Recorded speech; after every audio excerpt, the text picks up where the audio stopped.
বয়সটা কোনো ম্যাটার না, ইচ্ছে থাকলে সব হয়। হ্যালো এভরিওয়ান, এখন বাজছে 8টা। আমরা যাবো আজকে ধূমকেতু মুভি দেখতে। তার জন্য তো আমাকে রেডি হতে হবে। আমি আগে ড্রেসটা চেঞ্জ করে নিই।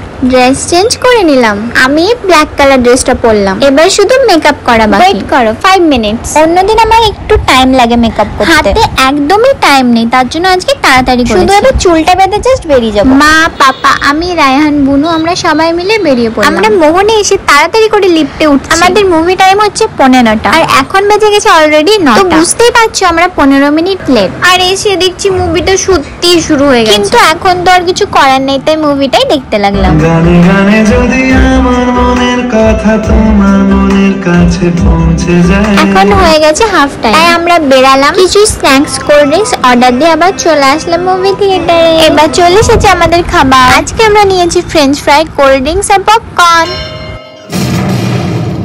যে সিনটা দেখলে ব্লাস্টে, সেটা হচ্ছে মুভির লাস্ট সিন। মুভিটা দেখতে দেখতে আমার অনেক সিনে কান্না পাচ্ছিল। তোমরা যদি জানতে চাও মুভিটা কেমন, তো আমার ভালোই লেগেছে। আমি এটা দেখে অবাক হলাম যে একটি বয়স্ক দিদা নিজেও ঠিকঠাক হাঁটতে পারছে না, সে মুভি দেখতে এসেছে। থিয়েটার থেকে বেরিয়ে দেখছি 15ই আগস্টের জন্য মোহনমালে ডেকোরেশন চলছে। আমরা চলে যাবো এবার বাড়ি। সবাইকে হ্যাপি ইন্ডিপেন্ডেন্স ডে। ভিডিওটা ভালো লেগে থাকলে অবশ্যই like, comment, share and subscribe my channel. Tata.